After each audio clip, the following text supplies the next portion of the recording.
Well, good evening, folks, or good morning, good afternoon, good night, whatever time it is, wherever you are in the world. Quincy Kane Morris here, and this is live stream number 31. And the topic for this evening's stream is how to avoid a riff salad. If you've never heard that term before, we'll talk about it, but essentially we are talking about song arrangement specifically for heavy metal. And a common problem is just kind of writing too many riffs. And there's not really a structure to the song, and so you end up with what we call a riff salad. But we're going to dive into that a bit later. We're going to give people a chance to kind of come in. So if you're joining us, don't be shy. Say hello in the chat. And as we're waiting for more people to come in, I'm going to go ahead and play a song for you guys.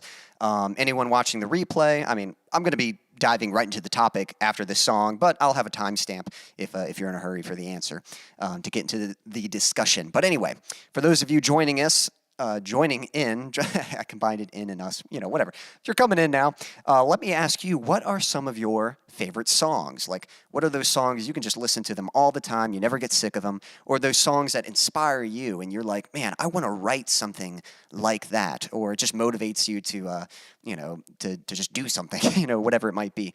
What are some of your favorite songs? Leave a comment. I'm going to play a song for you, and we're going to dive right into the topic. This one's called Ascension.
Thank you.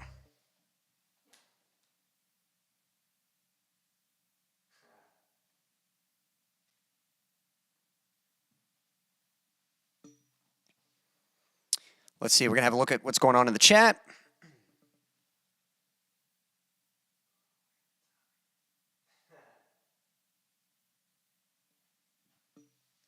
You're too kind, Stan. Those are some good picks. Sad But True by Metallica. That might be my favorite Metallica song as well. Of course, Inner Sandman's another classic from them. And then Long Way to the Top. That's a good one. Long way to the top if you want to rock and roll. I think that's what you're talking about. I hope so. I know a few AC/DC songs, but I'm not like super well versed in them. But like I know some of their big hits and stuff. And then to pick one of my songs, Waiting. I'm glad that's one of your favorites. So thank you. That's one of my favorites to play. Let's see. Awesome. I'm glad things are sounding great. But yeah, so anyone who's joining, don't be shy. Say hello. For this evening's stream, we're going to be talking a little bit about, We're going to talk about song arrangement. I think we're going to dive into that in just a moment here. But if you're joining, again, just say hello. And we're just sharing some of our favorite songs. So share some of your favorite songs, and we're going to dive right into the topic in just a moment here.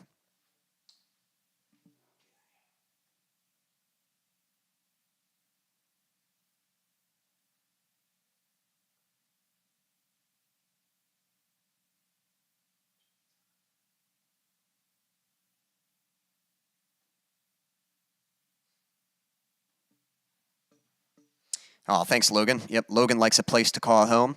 I appreciate that.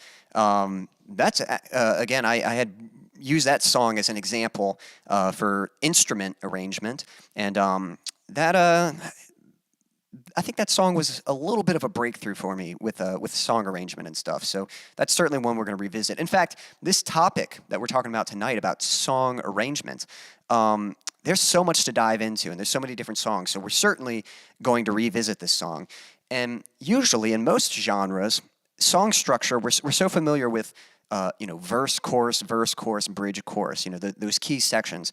And I'm definitely a fan of that kind of structure.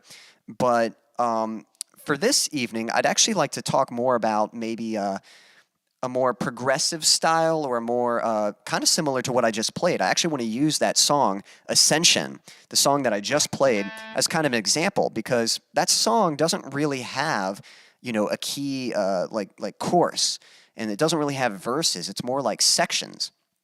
And yet I would like to think that song, there's something you can follow. It's not just a bunch of random noise. It's not just random sections that don't relate or flow into each other. Even though there's no chorus or verse, there's still a structure to that song. And I think for a lot of musicians, especially anyone who might be watching this, not everyone's doing the one-man band thing like I am. I mean, yes, I'm definitely trying to share some of what I've learned so that you guys can kind of build up these skill sets, these areas where you might lack.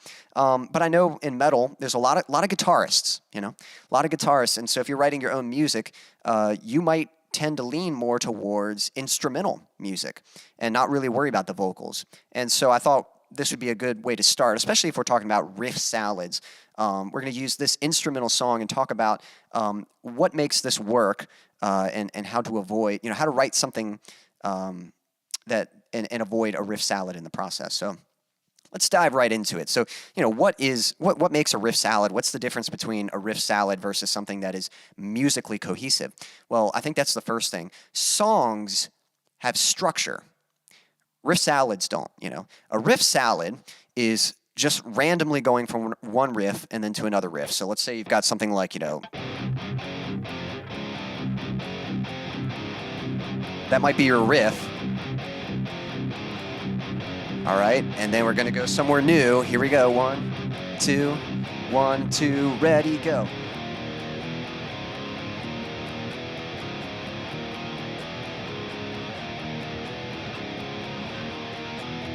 We're going to go somewhere new. 1, 2, ready, go.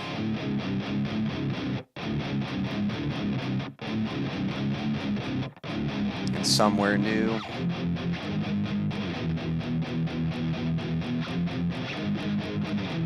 And so it's kind of just the same thing, like over and over again. Even though I'm playing different riffs, um, it gets a little redundant. You just kind of they're like different versions of the same thing, if that makes sense. That's the difference between a riff salad and a song. Riff salads are just random. Songs have structure to them. And let me see. Sorry, I have some notes here.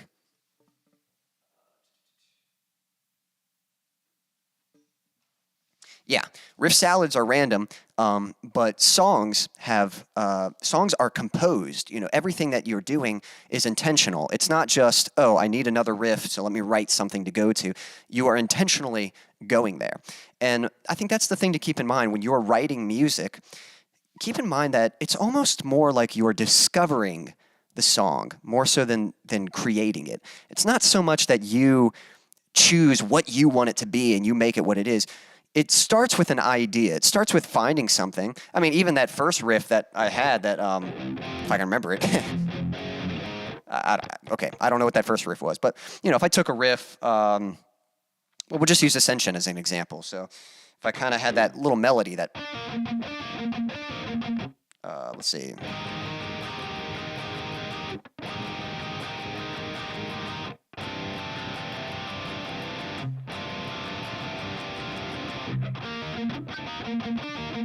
It's starting with that melody and then kind of saying like, hey, I kind of like the way that sounds.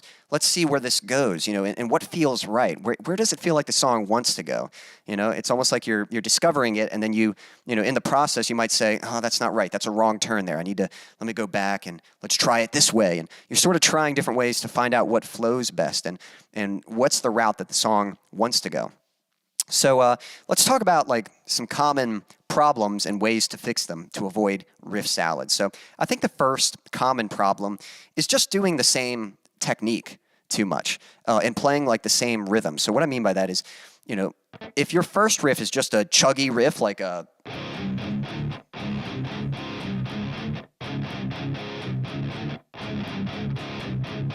all right, now it's time for a new riff. Don't go into another chuggy riff. Don't go from that and then go to or whatever it might be. Don't go from one chuggy riff to another chuggy riff to another chuggy riff. I think that's the problem. And then the reverse might be true. You might be writing these really notey riffs. Something like yeah. Let's see. I'm just making this up.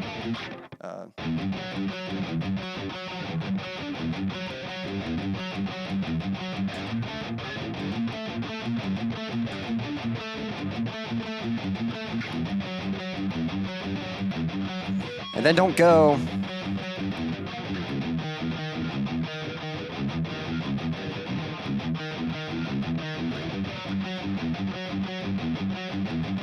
I mean, that's kind of cool, if I'm being honest. I kind of like that chord progression, but then, don't go from there to...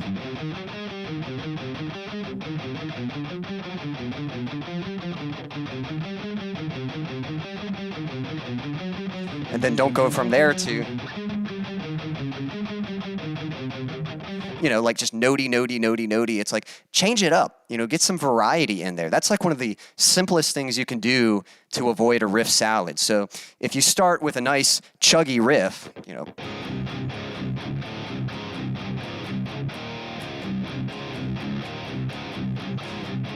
we're playing down here, maybe like come up to some chords.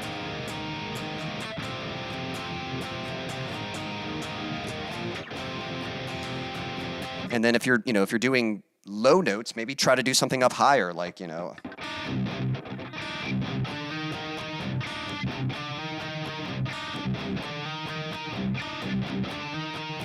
if you're doing like, if you've been playing chords, maybe try single notes, that.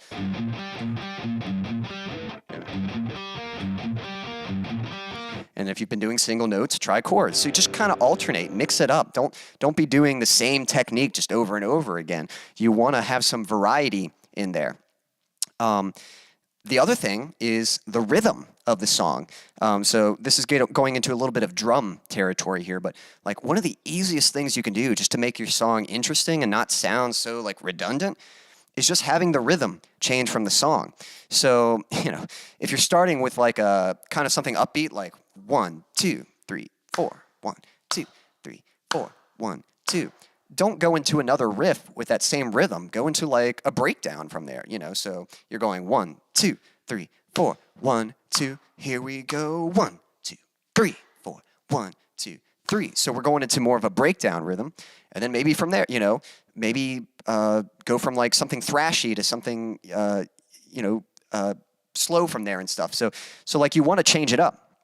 And that's something, when we break down Ascension here, we're going to see that happen. So let's go ahead and dive into that a little bit. Let's kind of explain some of what's going on with this song here.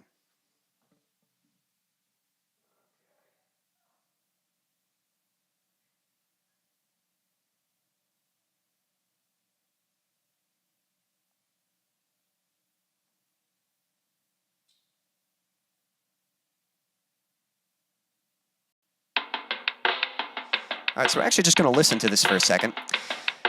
So the intro, now this is more of an effect, so, not really a band. But you can hear we've got kind of that radio effect, like the mix isn't fully in. Starts with just the drums, and the guitars are coming in. They've got kind of a clean tone, and they're playing the main melody.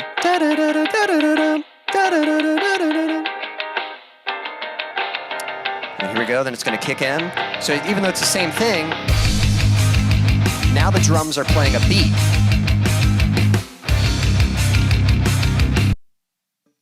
So first the drums were doing this kind of tom fill. But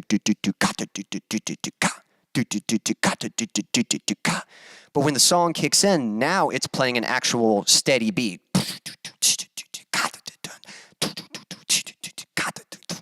And notice it's kind of like a breakdown rhythm. It's not really fast and upbeat. It's this really heavy kind of,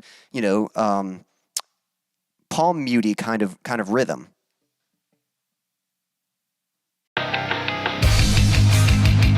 And of course we have the distorted guitars now, not the clean tone anymore.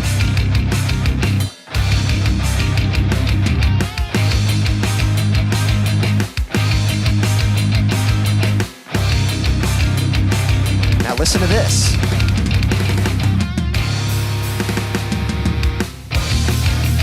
All right, the song's picking up. We're no longer in that breakdown, slow rhythm. Now the song is like, it feels like we're going somewhere. And that's the thing too. If you're writing this kind of music, like you're not just writing a verse and you're not just writing a chorus. If you're trying to write like some kind of instrumental piece of music that continues, tell a story. That's what you need to do. Like you can listen to this music and just kind of imagine like a story happening, like it's got this big epic intro and it's like, let's go. And it's like, now the adventure's kicking off, So we just went from this 1, 2, 3, 4, 5, 6, 7, 1, 2, 3, 4, 5, 6, 7. And when the song kicks in, now we're upbeat. Boom, boom, boom, boom, boom, boom, boom, boom. So it doesn't feel like more of the same thing. It's something new. And let's look at what the guitars are doing. So the rhythm guitars, first they were playing like these big chords and kind of chugging them.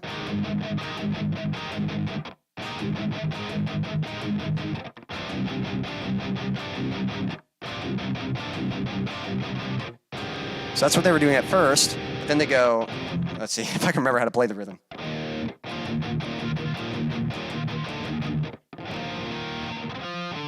Oh, that's what it is.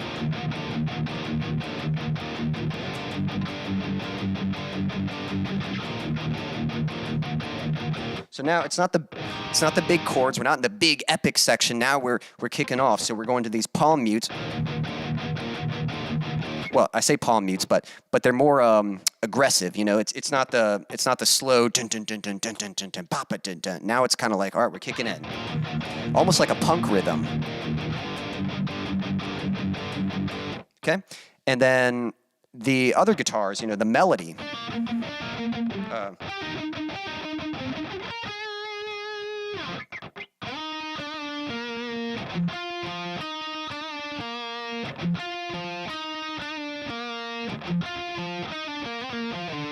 So we're kind of in a different range. The melody's going to a lower range, and it's kind of playing a different rhythm. Again, it's just something that sounds, it's a change of pace. So it doesn't sound like more of the same thing. It sounds like the song is actually going somewhere. So let's continue to listen real quick and listen to what happens next. Listen to where the song goes. Listen to where the story goes. I'm going to do the same thing, but now the drums are doing that double bass, so it's like the intensity's picking up. Here we go, new section.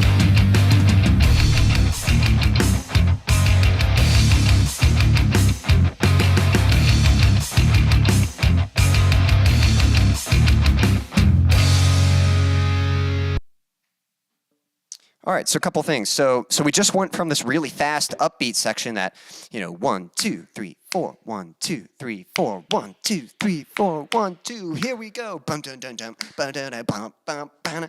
And now we're in like, you see how that builds up? You see how like all I'm doing, I'm just clapping and I'm getting myself like, oh, here we go. That's how music's supposed to be. You don't go from this, upbeat section to another upbeat section. Now you got to break it down. You got to hit that breakdown. And in general, a lot of us metalheads, we like that breakdown. We want that to sound heavy. But here's the thing. If everything's heavy, then nothing's heavy.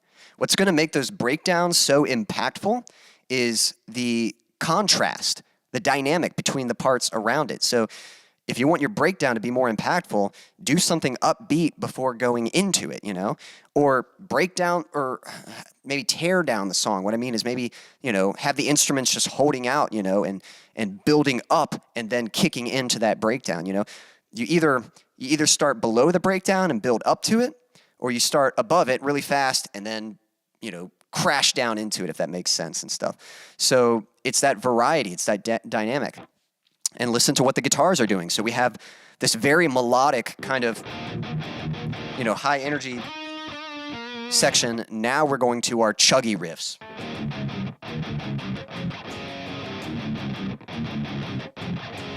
And even tonally, it's not like the same thing. This first part is almost, it's almost kind of bittersweet. Like, I wouldn't describe it as happy, but this sort of excited, adventurous kind of melody thing, and it's kind of bittersweet going to this chord, but there's a lot of, a lot of positive energy there, I guess.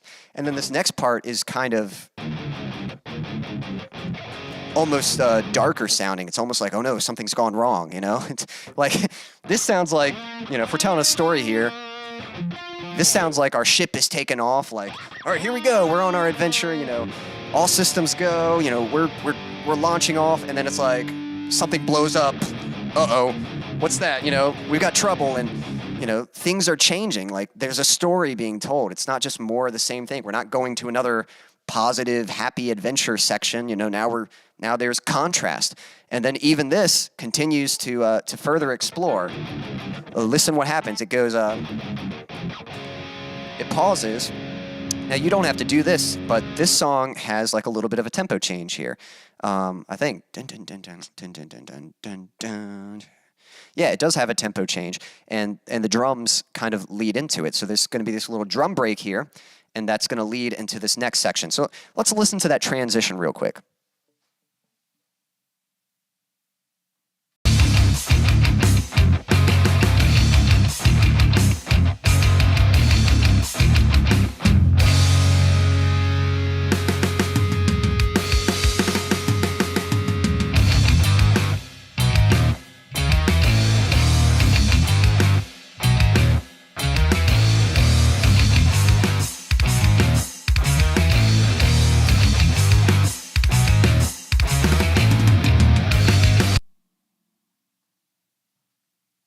Also, I just realized Daniel joined the chat. Hey, man, good to have you. I'm glad you can stop in for a little bit. I was anticipating that you might not be coming in till later, but if you can hang out, great. If you got to slip away for work, I understand, but always happy to have you. We're just discussing song arrangement right now. We're kind of talking about how to avoid riff salads, and I'm sort of using Ascension as an example. So what I was just explaining there is how we just went from this kind of high energy sort of, kind of adventurous, like let's go, starting off the adventure, and now we're getting to these chuggy riffs, and it's like something's gone wrong, And then we have that little drum break that.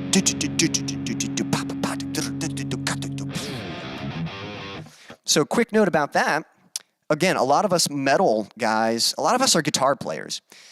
But guitar is not the only instrument. It's not even the most important instrument in metal. Although, you know, they're all important, but they all have a job. And so I think another thing to do with your songs is just highlight the other instruments. It doesn't, you know, the responsibility doesn't have to fall on just the guitar. It's not like, oh, I got to write another riff to fix this part. You might be able to play the same riff and just have the drums do something different. Or you might highlight a certain instrument, like give the drums, you know, for the next section, maybe give the drums the spotlight, you know, let them do something cool. Let the bass do something cool. Well, you'll hear later in the song, the bass is going to get kind of a moment for itself. But we just went from these big chuggy riffs, and now we're going to these like notey riffs.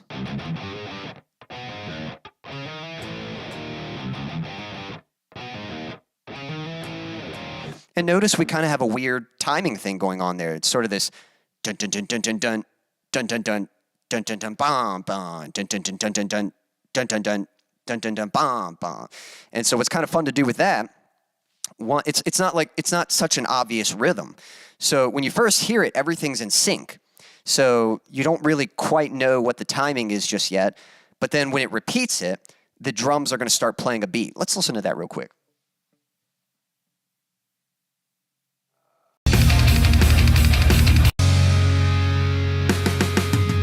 All right, so listen how everything's in sync. Ba-da-pop, ba-da-ba-bum, bum, ba-da-ba-ba-da-pop, ba-da-pop, ba-da-ba-ba, and now the drums. Pop, ba-da-ba-ba. Hear that china or that splash? Keeping the beat. So that's kind of a cool effect to do, to sort of have everything play in sync. I mean, a simple example of that is Eye of the Tiger. You know, everything starts in sync. And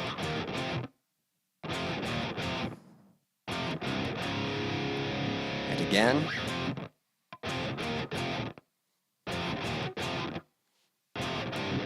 And then they just play the same thing, but now they got a beat.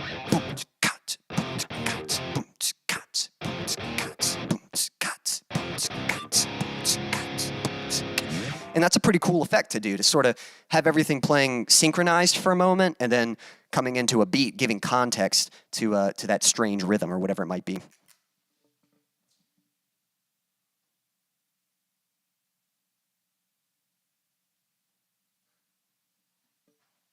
That's right, Stan. The bass section is coming. I might have to wrap this up soon, though, because I'm trying to keep these little tutorials kind of brief. For anyone who is just joining us, we're just breaking down the song here and talking about song arrangement specifically for metal and how to avoid riff salads. So what happens next, after that notey riff,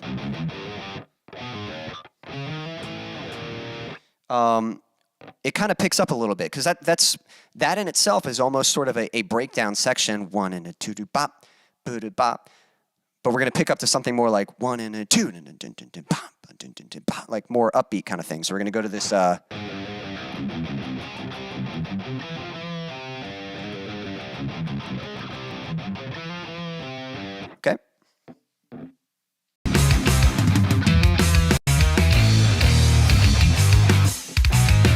Here we go, transitioning.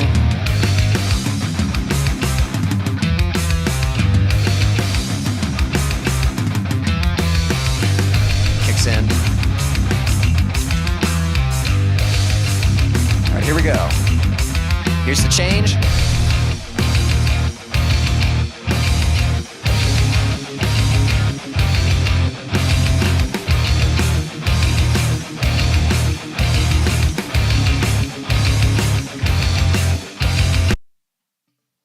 So you hear the tonal shift there? You hear how we just went from this really dark kind of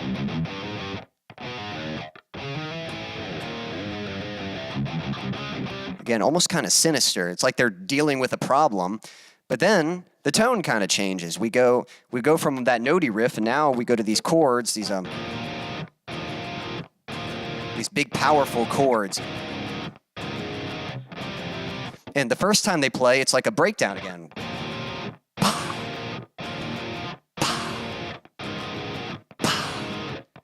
Then we repeat it, but it picks up.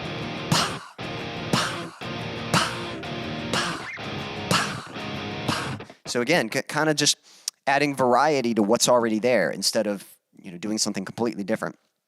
Let's see. So that's the rhythm. That one dun dun dun. It's almost this like triumphant kind of thing. So maybe there was trouble, but now they're coming out of it triumphantly. And then the melody there. Again, we just went from a riffy section. Now we're in a section with chords and melody. So we're sort of alternating. It's not just melody the whole time over chords. We kind of alternate between these riffy sections and these melodic sections. So we've got that.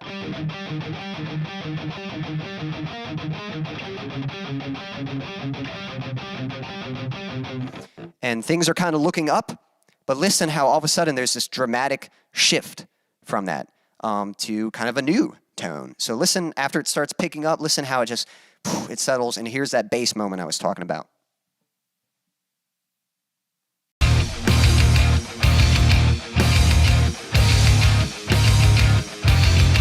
Picks up.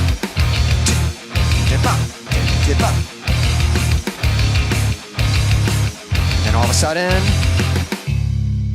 everything cuts out, but there's the bass. And now we come in with some clean tones.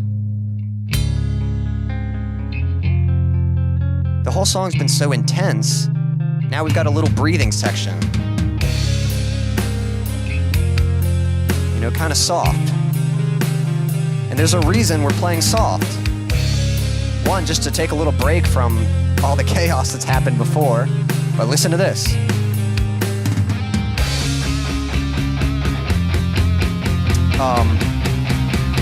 Uh-oh. 1 second. Oh, I had the volume turned down. I was like, my guitar didn't come in.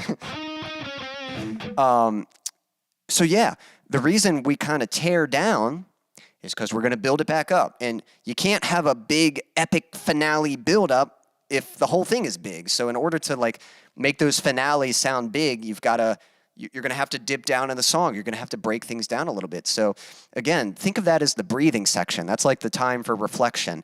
We've gone from these aggressive, high energy, type of riffs. And then now we have that dramatic pause with just the bass, everything stripped away, and just these clean tones. And it's like a nice little breather. And we get kind of a hint of the melody. We got the melody soft. And just by itself. But then it kicks in, the distortion kicks back in. And we get the harmonies supporting it.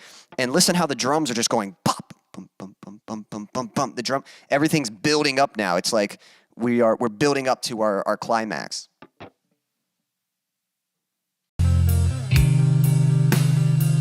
Right here. Just building up. So what are we building up to? Here we go.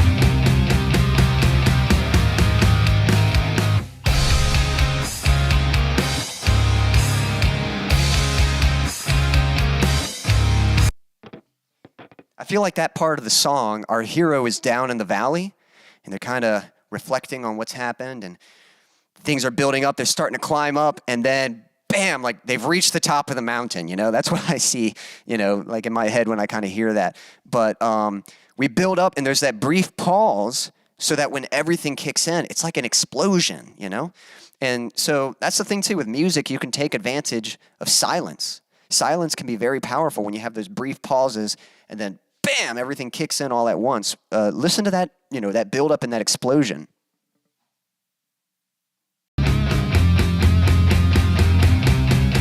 it comes. Right there. Boom. And again, listening to the rhythm there. We just went from this pop, pop, pop, pop, pop, pop, this constant rhythm, pop. And so to make something sound big and epic, we've got that breakdown. 1 and 2,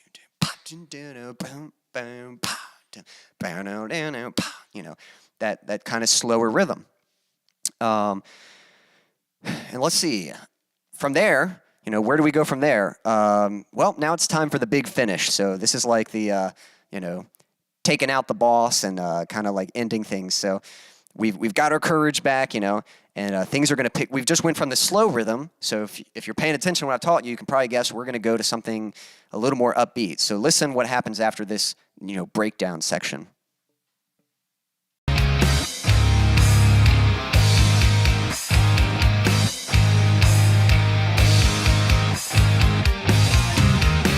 Website.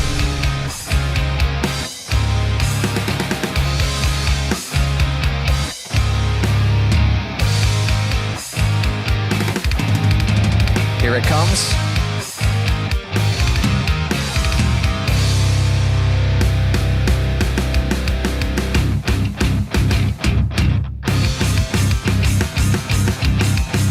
So now we're back in this fast-paced kind of urgent thing.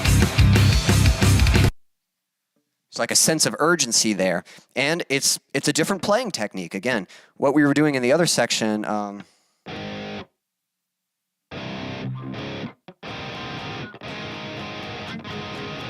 actually not sure what the rhythm's doing there because I always practice the lead part. The lead's doing playing the melody, but I think we've got this.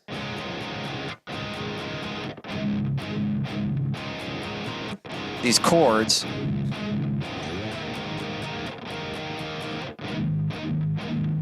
And then I know it's going to go, everything holds out, and the drums do that pop, pop, pop, ba, da, pop, pop, pop, pop, pop, pop, pop, pop, pop. So now we've just gone from these chords to this chuggy. And then the melody's doing this kind of notey thing, these pull-offs. So it's a new technique. That's all just played on one string. We're just playing a note, pulling off, and then playing another note and pulling off.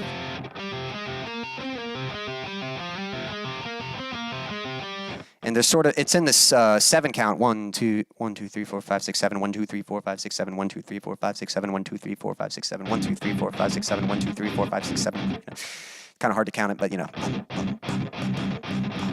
And you can probably guess, after we go fast, it's going to break down again at some point. Have a listen.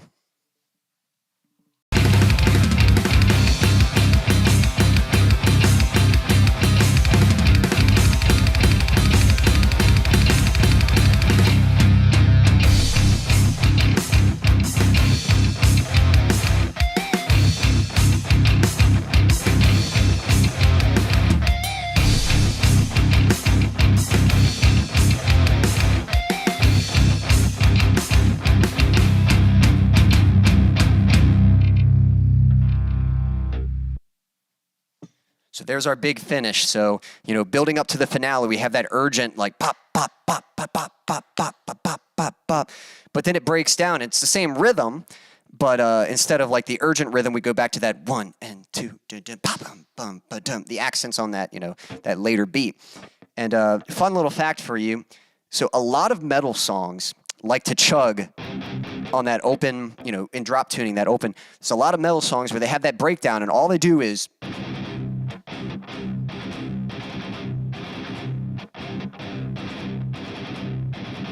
in fact, there's kind of a joke that metal songs, like the tabs are just 0-1, 0-0-0-1-0, because a lot of people, all they ever play is the open, the O, and then the first fret.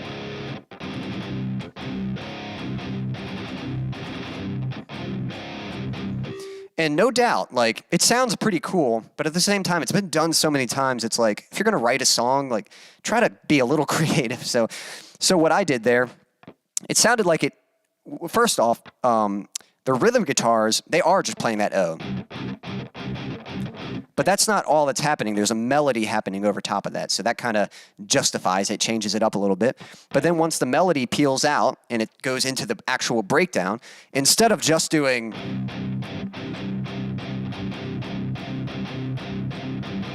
you know, I wanted to change it up a little bit. So we have like a couple chords there and then a squealy. So that way it's got a little variation. It's not just an open breakdown, you know.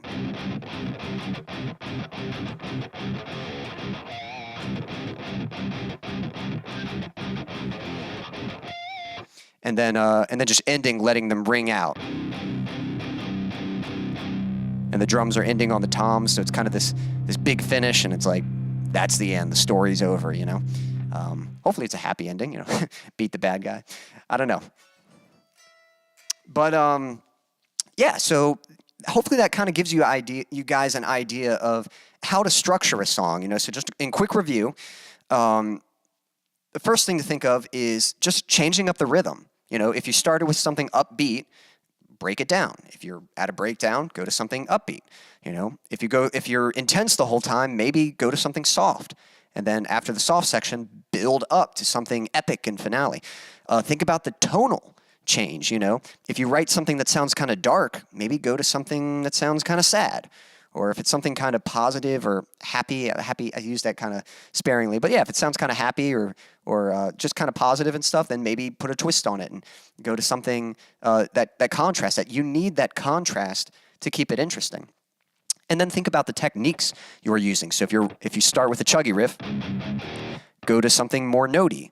You know, after you've been doing something notey, if you've been playing on the low end, go up higher. You know, play something up higher on your guitar. If you've been playing single notes, play chords. You know, just switch it up. Don't use the same technique for every single section of the song. Try to use some variety in there. And then lastly, remember that when you're writing a song, it's almost more like you're discovering it. So don't just force something. Don't just write something for the sake of it. Really listen and just imagine, like, where does this sound like it wants to go, you know? And it can take a little bit of digging to find the right path and stuff, but that's what you're looking for. You're just trying to let the song kind of go where it wants to go naturally and stuff, and just see how it comes out. So anyway, that's pretty much it for that segment. I'm going to read a few comments here, and then I'm going to dive into another song to perform for you guys. But if you have any questions about song arrangement, metal arrangement, you know, anything related to that, leave a comment and I'll do my best to answer them. But going to have a look at the chat here and then dive into some songs.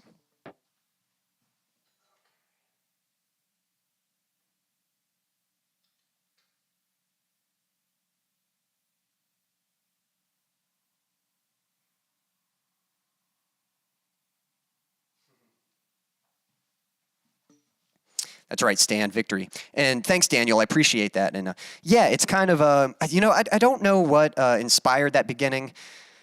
Actually, I think, you know, when I wrote that song originally, I think it was supposed to be, it's kind of funny, when I actually wrote that for my friends, not like for them, but for them to play. So me and my friends, we were all kind of at different skill levels. And I actually wrote this song with the intent of me playing drums. And so the guitar parts, I wanted them to be, you know, technical, but I wanted them to be simple enough where I felt like my friends could handle them. So, you know, the way the bass was arranged and the way that the guitar parts were arranged, the idea was for my friends to play it and accompany me while I played the drum part. That was the original intent of the song. And so I think I wrote the song from more of a drummer's perspective. So I had that beat, that and I guess in the process of thinking of an intro, I thought it'd be cool to start it off with just the drums, and somewhere I came up with the idea of, oh, it'd be nice to have that, like, you know, elevator kind of intro, like just a clean tone, and, you know, you filter it out, so it's just, you know, just kind of the mid-range frequency, a little bit of distortion on there, and yeah, it almost sounds like you're in an elevator, like, you know, just kind of listening to elevator music as you're going up and stuff, and then it just kind of, you hear those guitars fade in on the side, and then bam, it just kicks in. But you're right, it's kind of a metal song that just kind of like has a nice, like, kind of smooth intro. It's not just like, all right, here's our song. Dun, dun, dun, dun, dun. Just like right off the bat, just like coming in aggressive in your face. Not that I have a problem with that. Sometimes I like those kind of songs too. In fact, you know, I don't know if I have a song that starts off quite that aggressively. I might have to write a song that starts off that way. But you know, some of my songs have intros like that, and then some do kind of kick in. Probably the closest thing, I think it's the next song I'm going to play. Actually, I'm going to play "Get Up Again," and that one kind of kicks in. You know, just right away,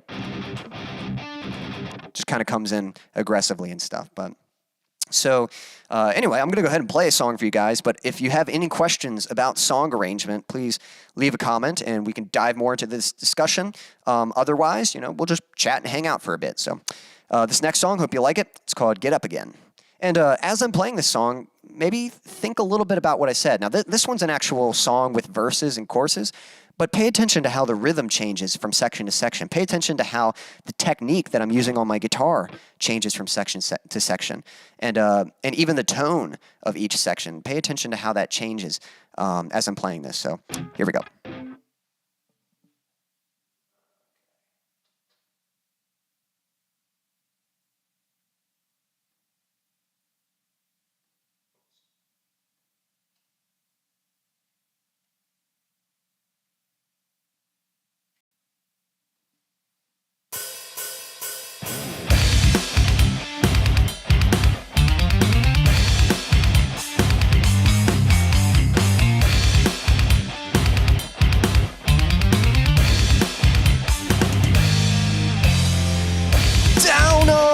Floor.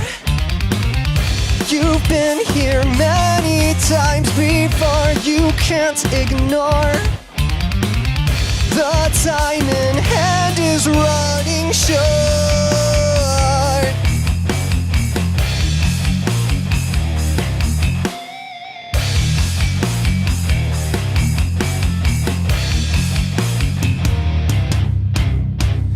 No end in sight, and nothing's going right. Why even try? There's nothing left inside. It always hurts to lose what you wanted, but it feels worse to never have tried it. It's not the first and won't be the last time, so get up again.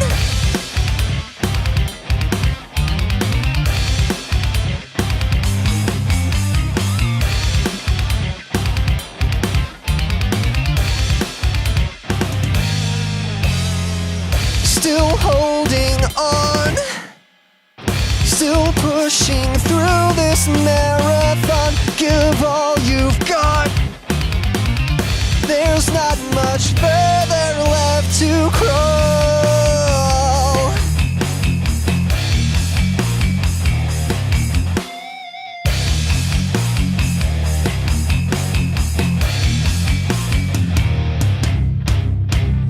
No end in sight, and nothing's going right. Why even try? There's nothing left inside. It always hurts to lose what you wanted, but it feels worse to never have tried it. It's not the first and won't be the last time, so get up again.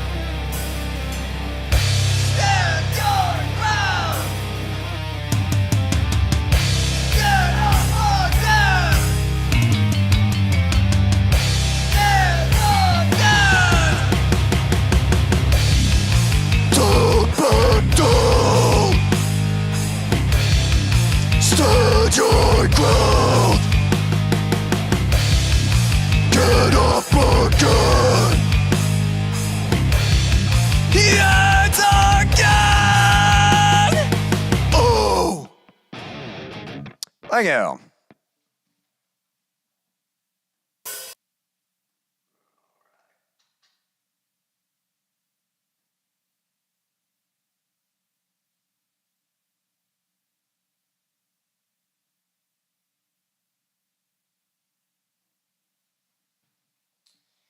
All right, so for anyone just joining us, that song was called Get Up Again, and that one's available wherever, wherever songs are available, so you should be able to find it, Spotify, AppleMusic, it's on my Bandcamp, all that stuff. And we were talking about song arrangement, and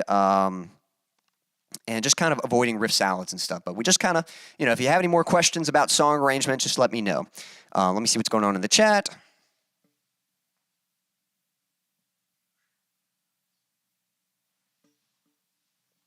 And Stan says emotional levels. And yeah, I think that's a good way to put it, especially... that goes for lyrics as well, which I'm certainly going to do a stream talking about lyrics at some point. But one thing I learned, because the lyrics are tough, but you want contrast with your lyrics. So a lot of times if you're trying to give hope, if it's a song of hope and you're trying to encourage, in the chorus, then you might actually want the verses to be hopeless. You kind of want them to be doubtful, or you want kind of the darkness so that the chorus is more bright in comparison, and a lot of times the music is going to match that.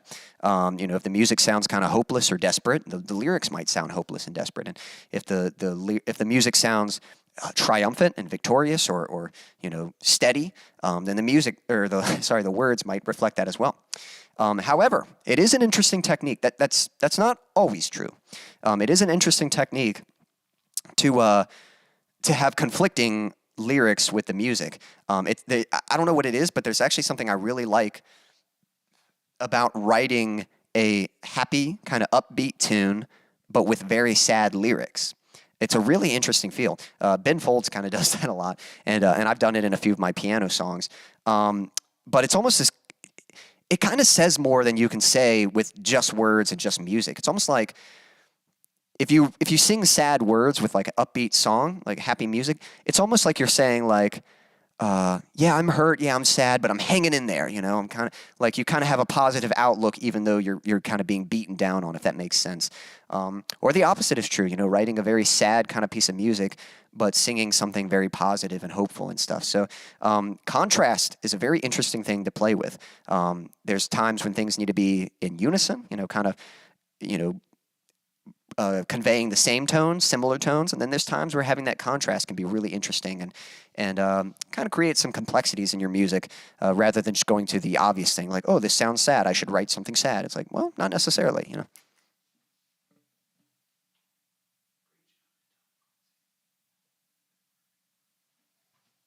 Thank you, Daniel. I appreciate that. Hope you have a good rest of your shift with work and stuff. Appreciate you tuning in. Appreciate your topic suggestions a while back. I'm definitely going to dive into some of those in a later episode and stuff.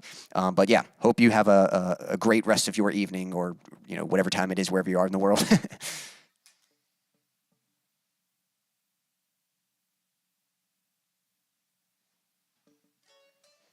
Yep, Stan's saying farewell, and I do hope you have a good weekend, Daniel. So anyway, I thought I'd kind of update you guys on some things that have been going on with me. Those of you who caught my last stream, you saw that I was trying out this wireless guitar system. Back to my instrument cable today, and that's more so because the convenience, the wireless system's kind of overkill. In this scenario, like I've got headphones on anyway, so I can't go anywhere, and I don't think it matters what wireless system you get. Like just being connected directly is always going to be like the better option. It's like the more stable option, I guess I should say. Not necessarily the better option, but the more stable. So for streams, just to eliminate as many factors, especially since the last stream, I think there were problems with the playback. Well, not the playback, but the broadcast. I don't know if the wireless system had anything to do with that. I don't think so. But main point being, I'm not using them now, but I'm very thankful for them, and I am very much considering to use them for actual live shows. When I am starting to play shows in live venues, I think it would be helpful to, especially since I don't have a band, that might be something kind of nice rather than me being limited to my, just having to stay close to my computer, having the ability to sort of move along the stage. That might be, something to kind of help spice up the show a little bit. But I bring that up because I've been working on a video. I did do my review for it, and I was hoping to post it this week, but I didn't quite get it finished up. But I'm going to have a video coming next week of my review, my thoughts on that product. And, so definitely check that out. I'll give you the quickie version. I was pleased with it. I thought it was good, especially for the price range. I'll go more in depth in the video, of course, so you can check that out. But what I'm really excited about, what kind of the main update is, You know, I've had people reach out to me, or companies reach out to me before, email me about trying out their products, and they've sent me stuff before. So this isn't the first time it's happened. You know, I did a couple review videos for some USB mics, and what I kind of learned was like that's pretty cool, but you know, it sort of pulls me away from what I want to do, and I'm not really interested in doing that unless they're gonna, you know, offer some kind of affiliation with it, and so I really appreciate Phoenix Pro being the first ones to, you know, the first company to not just reach out to me to try out a product, but to also offer me an affiliation with it. And so that's what's going to happen is they've given me a link. I signed up with a little program thing, and it's pretty awesome. So I'll have a link to post in that video, and anyone who does purchase that product through the link, I will receive a small, it's pretty small, but, you know, I'll receive some compensation for that and stuff. So it would be supporting me. So pretty awesome. And, you know, I'm not expecting like, man, I'm going to start making, you know, racking in the money. But this is a step, you know, this is a step in that direction to hopefully collaborating with, you know, bigger companies and things like that, and having those affiliations and stuff. So I'm pretty excited for it. And again, not expecting like huge things from this particular one, but the fact that this is happening, like I'm just, you know, it's kind of a little checkpoint for me, I guess you could say. So I appreciate that. Thank you, Stan. Appreciate that. So yeah, so that's kind of the main thing going on with me. You can look forward to that video coming out sometime next week. And you know, yeah. So if you're looking for a wireless guitar system, you know, be sure to check out that video. See if you like what I have to say about it, and if you'd like to support me, you know, clicking on that link and purchasing the product through that link, that would be helping me. So yeah, appreciate that. Anyway, that's kind of what's going on with me. What's new with you? What are some updates happening in your life? What's kind of what's going on? What are some things you're excited about? Leave a comment and let me know what's going on with you. And I'm going to play another song as you do so. So this next one, what is this? It might be Guilty. I think this next song is Guilty.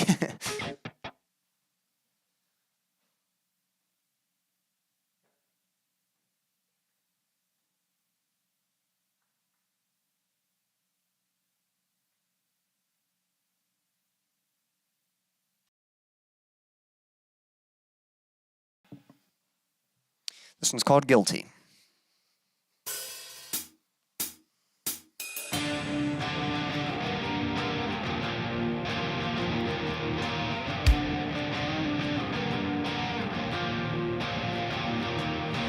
I'm a dreamer, but you don't care. And so I'm standing beneath your dismal glare. You expect me to know every little thing. Well, I know you mean well, but this pressure's killing me. Am I guilty? Am I guilty? Am I guilty? Am I guilty?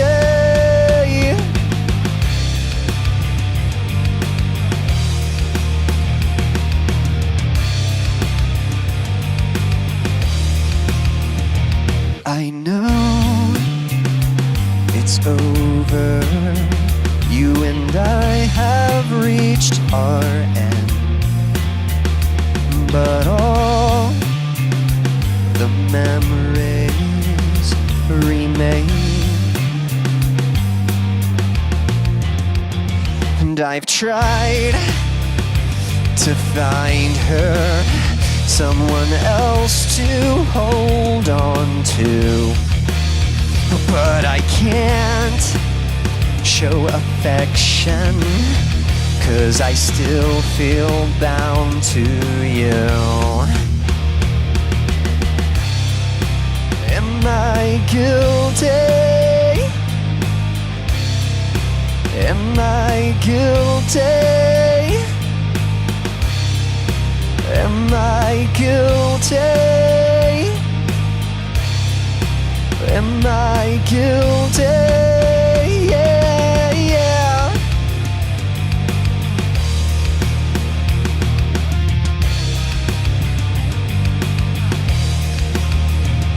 Is it so wrong to want something for myself, but to speak my mind only drenches me with guilt? Go! Just leave!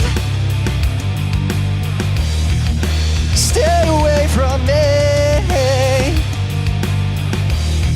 'cause I can't breathe.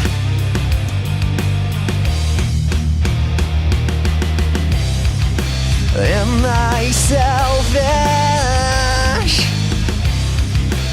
Am I filthy?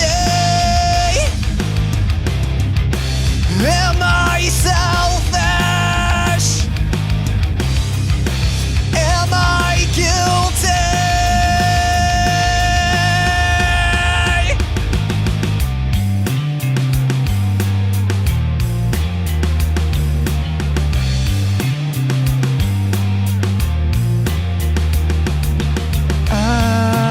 I'm a dreamer, but you don't care.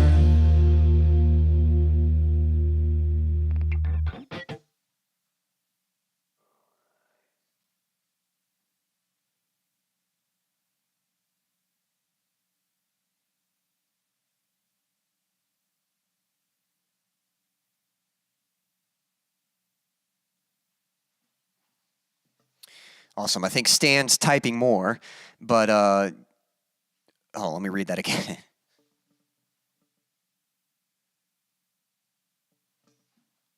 Yeah, feeling more confident playing bass and playing in front of people and not letting the fear of failure hold him back. That's a huge thing. And it's just one of those walls that you got to break through. I think it's something everyone deals with of, doing something and then just being concerned, like, what are people going to think? And, it's one thing to do it, and then it's another thing to do it in front of people.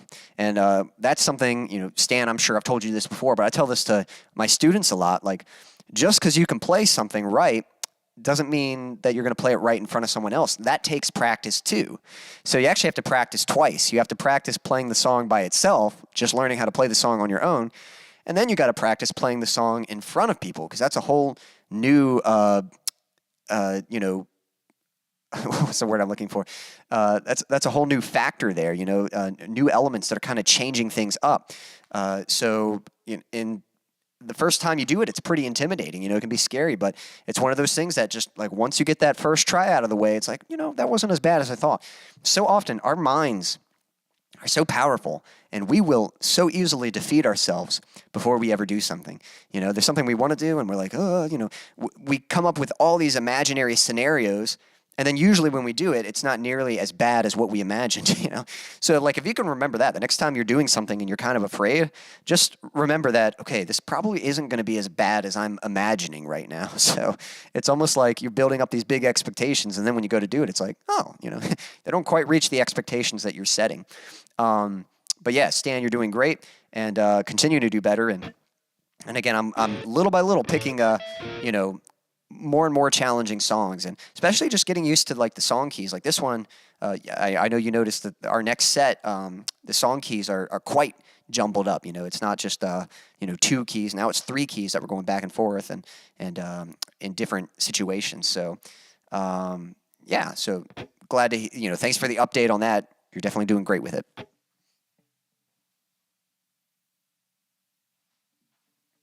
No worries, Logan. Glad you could make it back. I had asked before the song I played, I was just asking, I was sharing an update. I had done a review for that wireless guitar system, and I've got a video for that coming out next week.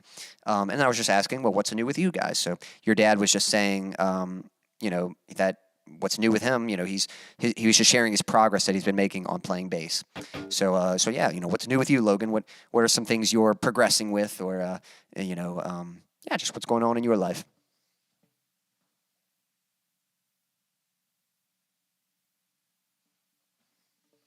That's right, Stan. Sometimes we're our own worst enemy.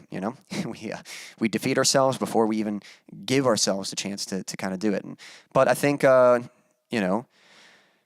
more you kind of realize that, like, I mean, we're in a constant battle with our minds, and it's sort of learning like which part of your mind can you listen to and which part do you have to cut off. And I think a lot of that sometimes has to do with the Holy Spirit and the enemy. Kind of like sometimes I think things like if I mess up at something and I think, man, I'm so stupid, I'm so weak, I kind of remind myself, like, would God say that to you? Like, no, God wouldn't call you stupid. God wouldn't call you weak. So those thoughts, those aren't from him, which means I can pretty much just ignore them, But the thoughts that are encouraging, that are uplifting, the thoughts that are telling you, it's like, no, you can do this. It's like, I know you're afraid, but you know that if you go through this, you'll be better off because of it. Like, those are the thoughts that you can trust, and those are the ones you can listen to. And as you kind of learn, like, which thoughts to ignore or just like brush off, and which thoughts to start listening to and trusting and stuff, definitely helps out with making decisions and being more confident in taking steps and taking action into doing something.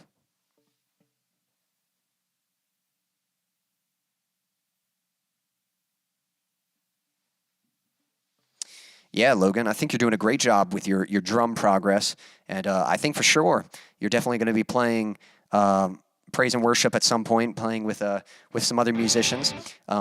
I can't necessarily comment on how that's going to turn out.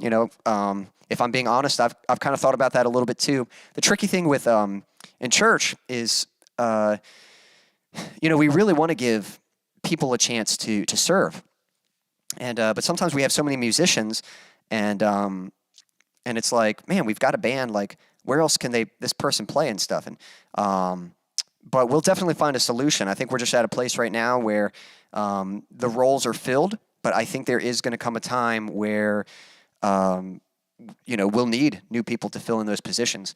And what I can say is right now, Luke and I are the only drummers. And so we can definitely use more drummers, like if someone else plays guitar or piano, that's a little trickier. It's like, not really sure where to fit you in, but drummers, we can always use another drummer. We've only got 2 right now. So plus I'm playing in both bands right now. So, maybe it would help me out if someone took my place in one band so I could just focus on the other, but who knows?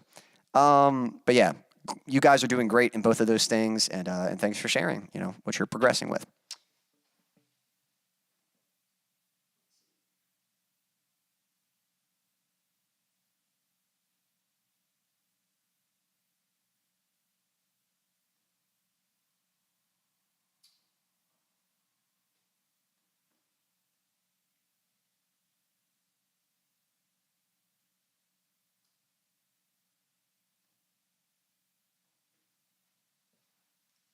Speaking of progress and facing fear, that's kind of what this next song is about. This next song is called The Weight of Tomorrow, and it's sort of a play on words a little bit. It's sort of talking about the weight, as in something heavy, the weight of tomorrow, being worried about tomorrow and what's to come, what does the future hold.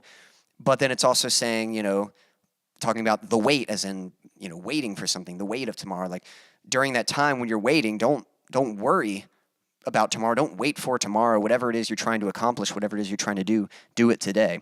Because, there's enough worry for tomorrow in itself, or today has enough worry in itself. So no need to worry about something that you can't control yet, or that you don't know what's going to happen yet. So focus on what you can do the best with what you've got, and that is today. The abilities you have today, the things you're working towards today, just, realistically say, okay, here's what I can accomplish. Here's what I can do. I'm going to do it. And that's kind of what this song is about. So I'm going to play another song for you, but let me ask you guys, have you seen any good movies lately? You've been playing any good video games? I know I've been watching a few things and playing some stuff, so I think I'm going to chat about that in a moment here, but I'm going to play a song first, and then maybe we can talk about what have we been watching lately? What have you been playing lately? So here we go. This one's called The Weight of Tomorrow.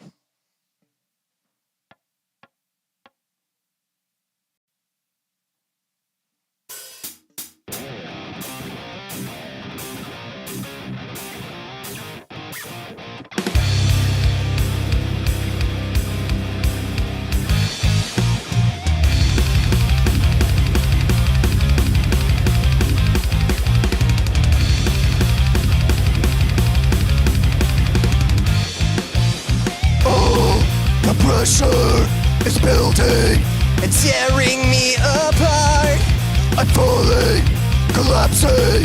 I can't believe that my foundation is breaking. I stand on weathered ground.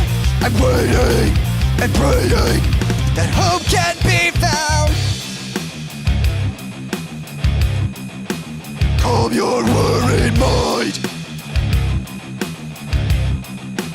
Open up your eyes and suck it up. You ain't long enough. My foundation is breaking. I stand on weathered ground. I'm waiting and praying that hope can be found. Standing all alone, well, it must be hard to hold the weight of tomorrow. Live life today, don't let it fade away. Don't wait for tomorrow.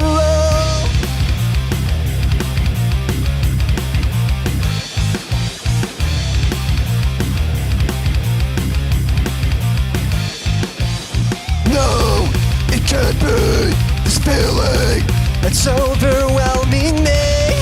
It will not defeat me. This is not the end. Calm your worried mind. Open up your eyes and suck it up. You've had long enough. Standing all alone, well, it must be hard to hold the weight of tomorrow. Live life today, don't let it fade away. Don't wait for tomorrow.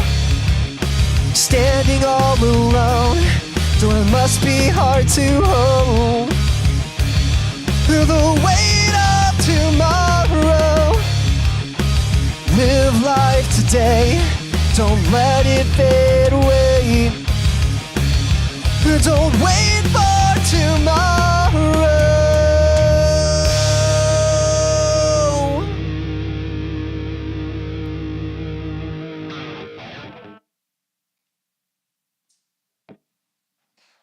Oh yeah.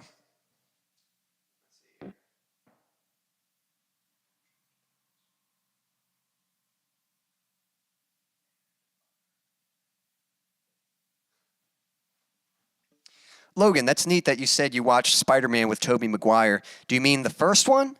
Because that's actually what I watched pretty recently. I was going to say that.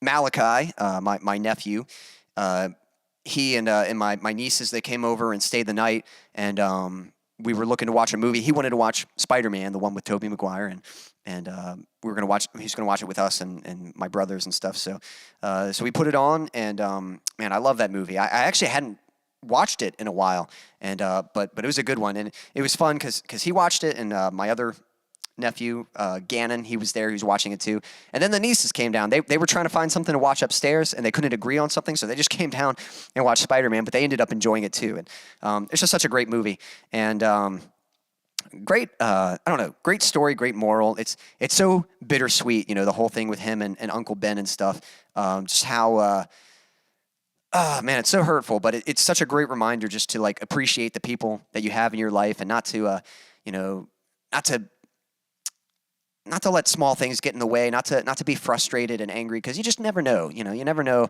like how long you have with somebody, and so, you know, life's too short to get worked up about, you know, temporary things. So it's like just, you know, appreciate the people in your lives, and show them how much you love them, because you know you never know. When they might leave. So, but that, you know, that's just such a great movie in general, just great characters and stuff. What I like about those kind of superhero movies is like, they don't feel like superhero movies. They just feel like, you know, dramas that happen to have superheroes in them. And I like how it's got a little bit of everything. It's got, it's got some action, it's got some comedy, it's got some drama, got some romance, even has a little bit of horror in there and stuff. And, it's just a great thrill ride. So that's cool that you watched that. Stan, you said UFC 41. I don't know if you meant video game UFC or if that was like the fight for 41 that had come up or whatever. I'm assuming you meant watching it, but I know I mentioned gaming in there too. So that's pretty cool. We don't have like, satellite or cable or anything like that. So, which even if we did, I don't know if I'd watch it too much. But I remember when I lived in the parsonage back when Britt and Jake lived there, we had TV, we had channels and stuff. And I would watch UFC occasionally. There were a few fighters I liked. And, definitely a fun thing to watch. So.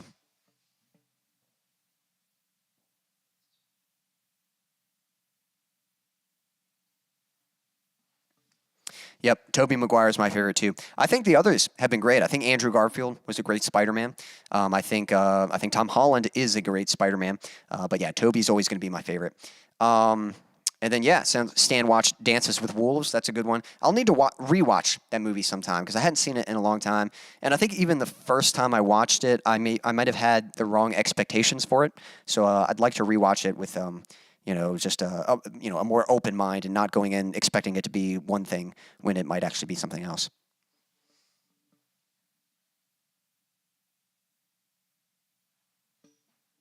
UFC 4, yeah, that makes a difference. Yeah, but yeah, the PS4 game.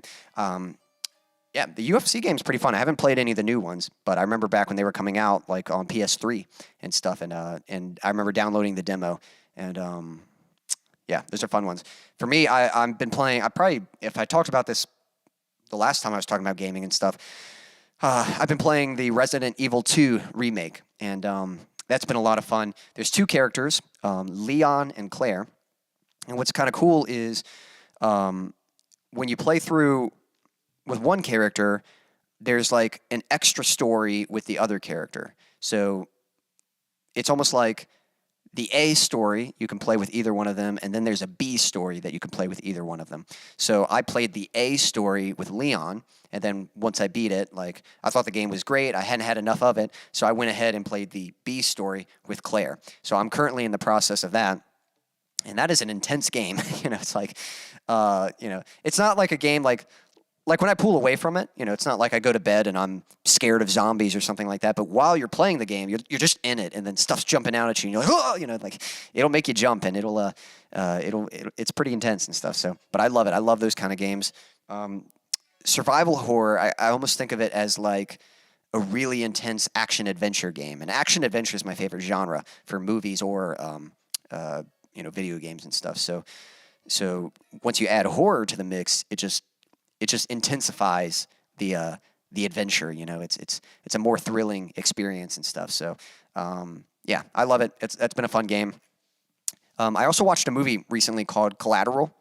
Don't know if you've seen it, but it's got Tom Cruise in it and Jamie Foxx, and that's one of my favorite movies, like probably in my top 10. And that's a cool movie because it has some great action scenes in it, but it's actually more of a drama or a thriller. But it's about a cab driver in L.A. and he picks up a guy to drop him off at a spot, and the guy hires him to take him around spots. And as it turns out, this guy that he's picked up is a hitman, and he's forcing this taxi driver to drive him around L.A. to do his hits and stuff. And so a night of thrills ensues and stuff. But it's I don't know. It's a great movie, great performances, really great cinematography. Just I love the look of a city at night. Like even Charlottesville is like hardly a city, but just going into Charlottesville at night, and especially somewhere like Stonefield, and just seeing the lights of the stores and the street lights and lamps, and it's dark, but just seeing all those lights. I've always liked that kind of environment, that kind of vibe and stuff. I even made a little short film. If y'all haven't seen it, you'll have to check it out. But if you go on my YouTube channel and you search city lights, you'll find a little short film I made. And that was back when I was doing more filmmaking stuff. And that was one of the first test films that I made with my friend LJ. and with my new camera, it was like the camera that I used to make my videos, that was one of the first short films I made with that camera. And one way you can tell is because of the frame rate. Now, if you're not familiar with filmmaking, you might not know what I'm talking about, but basically, if you watch it, you might notice that it kind of looks like a video camera. It almost looks like I don't want to say a soap opera, but there's something kind of odd about it that doesn't look very professional, and it's the frame rate. I was shooting at 30 frames per second, whereas most films are shot at 24 frames per second. And 24 frames has this very pleasing motion blur. The more frames you have, if you're shooting 30 frames or 60 frames, there's less motion blur. And for some things, like for gaming, that might be a good thing. But for movies, it doesn't look good. Motion blur is natural. Like when I move my hand like this, I mean, obviously you're watching through a camera right now, but even in real life, like if you move your hand in front of you, there's motion blur there, you know? We don't see things super crisp. You know, that's not how we see reality and stuff. And so movies shot in 24 frames, something about that just looks really nice. And is a much better frame rate. So like, if I could go back and fix one thing about that short film, it would be the frame rate. But other than that, I like some of the shots we got, and I composed the music for it. The music's really cool. Yeah, so those are some things I'd watched lately. There's some things that I have been playing.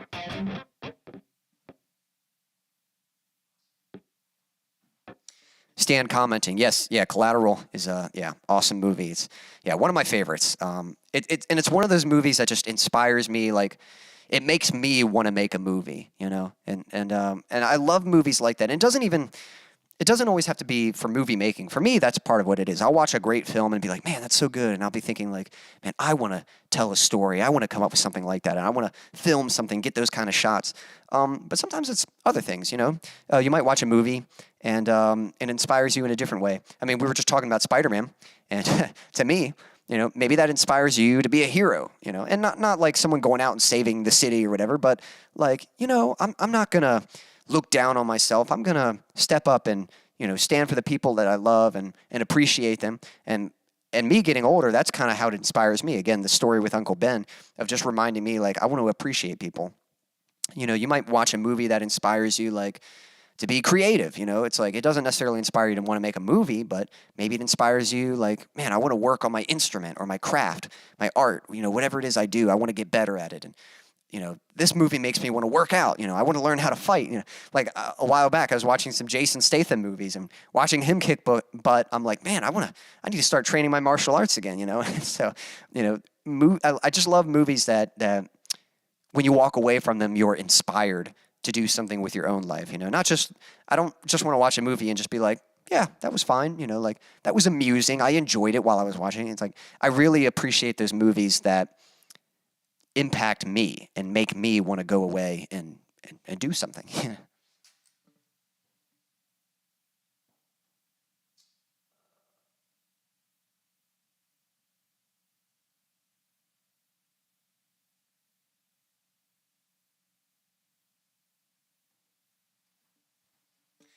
One more movie I want to mention, and then I'm going to dive into my last song here.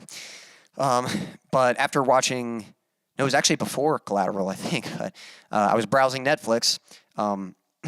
So I somehow I came across the DVD. I've got the DVD of the movie The Last Samurai, but it's all scratched up and it's full screen, which kind of stinks. It's not widescreen, so I couldn't even watch it. And it's the double discs with the special features, which I love. So I'm going to keep it, but I need to get that movie. But it was on Netflix. So Sunday afternoon, I was like, man, I need to find something to watch. Oh, Last Samurai's on here. And it's like, I got just enough time to watch it before I got to leave. So that's what I watched. And that's a great movie, you know. That's a really cool movie of just, I don't know, good fight scenes and a good story of redemption for a certain character who just is, you know, has a past of guilt and dread. And he sort of gets a chance to, you know, he's got such a fighting spirit in him, though. And, you know, he spends time with this other culture and kind of learns some of their ways and customs. And they kind of learn to understand each other a bit. And I don't know. It's there's something just kind of special about that, you know. And I think there's some interesting philosophies there and stuff. And certainly, you know, the film talks about honor and stuff, and I think that's kind of cool of just, you know, honoring people. And I think it's important to progress and look for new and better ways and stuff. But at the same time, you don't have to do it in such a way to be a jerk and neglect the people before you, the people who, set you up to do what you're going to do. I think we do that sometimes. I think sometimes as we're progressing, we see this new technology or whatever we're into, we see it as above the people of the past. Like, oh, well, we don't do things like that anymore. Things are better now. But it's like, hey, that's part of progress, Again, if I were to use skateboarding as an illustration, it's like, I might be doing harder tricks, but I can still appreciate like someone doing the simple tricks because those simple tricks are what enabled me to do the harder tricks, The people who, I think you've heard the expression before, some people crawl so you can walk, and then some people walk so you can run, It's the people who laid out the path before you so that it could have the potential to grow into something even better and stuff. And so I think that's kind of the big takeaway from that particular movie is just, yes, you want to progress. Yes, you want to move on to better and modern, updated things or whatever, but don't necessarily forget the past. And that doesn't mean that there's no value in the old ways and things were, and you can still honor and appreciate and respect those things. So anyway, those were the movies I'd watched. Little question for you before I go into my last song. What's the first movie that ever scared you? And I mean really scared you. Not necessarily the first scary movie you watched, but the movie you watched that actually scared you. For me, it was the first Saw movie. So I'd seen a few scary movies before. In fact, I'll give you a quick example. I remember the first time watching The Ring, the American version of The Ring. And I remember I would watch it, and there'd be a scary part coming on, and I would just keep watching the screen, but I would walk back and hide behind the bed. I'd be watching and just walk back. Just like that. But what I noticed was I'd hide, and then the scary part would be over and be like, okay. And then I'd go back and watch. And then another scene would come in, and the tension would build up. But by the time the movie ended, I kind of realized, like, nothing happened. Like, again, that's a kind of an example. We were talking about the mind earlier, beating you. My mind was like, dreading, like, oh my gosh, what's going to happen? I was so scared. But once the outcome is revealed, it wasn't as bad as what I was anticipating. And so, like, I ended up walking away from that movie more frustrated than scared, because it was like, I was getting worked up for nothing. Nothing happened, It was just messing with me, basically.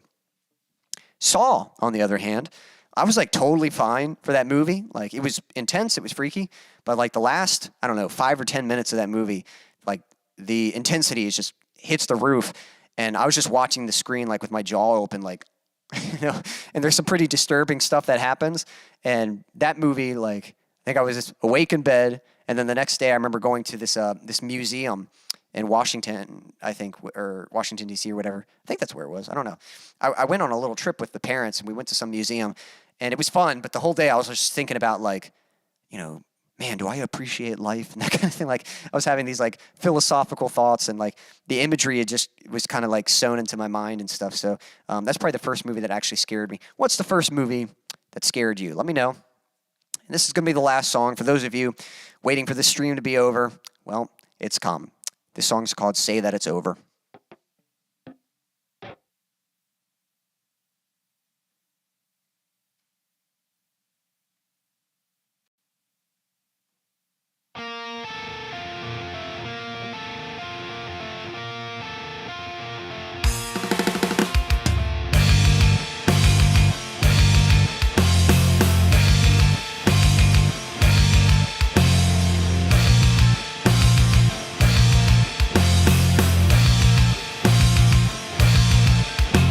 Your smile so deceptive that it almost looks real. Well, it must be hard to fake what you do not really feel. You're hiding, I know it. Tell me what's on your mind. I only wish to help.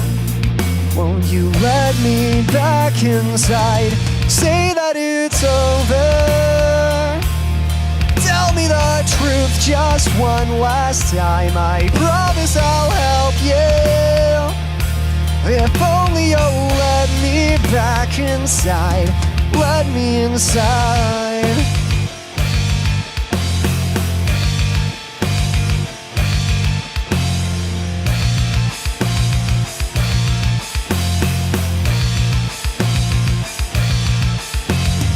face shows no reaction when I call out your name. Your presence like a ghost. You seem so far away, and you know that I love you, but the words seem to have died. I just want this to end. Please let me back inside. Say that it's over.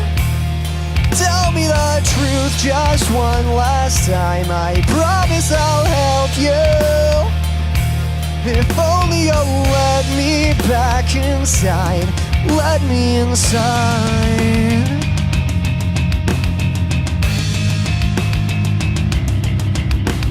Whoa, whoa, whoa. Don't drift your eyes. Just look at me when I look at you, because you must realize you're barely holding on, and I'm holding tight. Would you just please try? Don't give in. You have to fight. Why won't you hear my cry? I don't wanna say goodbye.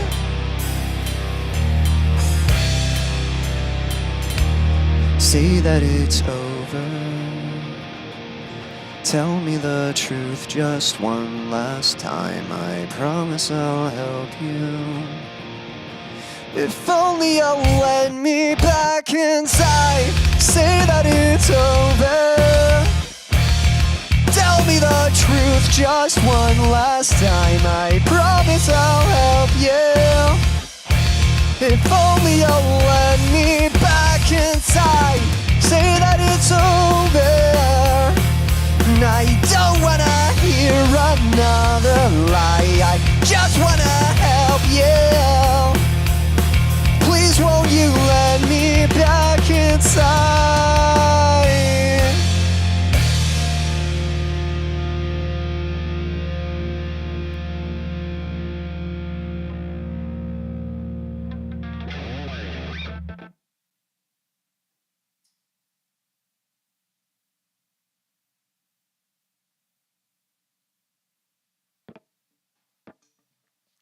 Yeah, Exorcist is a creepy one too. It took me a while to see that, but I think that was probably the first film that Guthrie and Britt saw that like really freaked them out. It's a really good movie though, really well made. And I know I don't know if I've seen the first Halloween the whole way through, but yeah, Halloween with Michael Myers is a classic, I know for sure. And great music, and John Carpenter, the guy who directed it, great director. Another movie he did was The Thing. And that's a great movie, really well done. But anyway, guys, I think that's pretty much going to be a wrap for this evening's stream. I really appreciate you all tuning in, and anyone else watching on the replay. If you'd like to support me, there's a link in the description with a virtual tip jar, and I certainly appreciate that. Another way you can potentially support me. So Bandcamp has been doing these revenue waves. Now, what that means is people who post their music on Bandcamp, whenever someone buys a song from Bandcamp, from the artist, a little bit of that goes towards Bandcamp. Like some of that's taken. But I think on the first Friday every month, they are waiving that thing. So now the artist gets the 100% income that somebody pays and stuff. So if you're interested in purchasing any of my music, definitely check it out on Bandcamp. And if you are to purchase it tomorrow on Friday, the first Friday of this month, I will actually receive more compensation from that than I would, if you were to purchase it any other time. So that's certainly something to consider. I appreciate that. Again, if you don't have the financial means to support me, my biggest goal right now is building an audience. So what really helps is joining my email list. I've got a link to sign up for my email list, sharing my videos, inviting people to come to the streams, telling them about it, helping more people to find my content. That's really the biggest thing that can help me out right now. And so if you were to do that, I would appreciate that so much. But thank you guys for tuning in. I'm going to check out the last few comments and stuff. I think that's pretty much it. Last thing I'll mention, Should have mentioned this earlier, but if you'd like to learn more about songwriting and structure, I've actually got some resources in the description as well. Some other videos that I have made talking about that discussion, talking about song arrangement and things like that. So if you'd be curious to check out some other videos I've made on this particular topic, there's a link in the description for those things. So anyway, that's going to be it for this evening. Thanks again for tuning in. I appreciate your support. Until next time.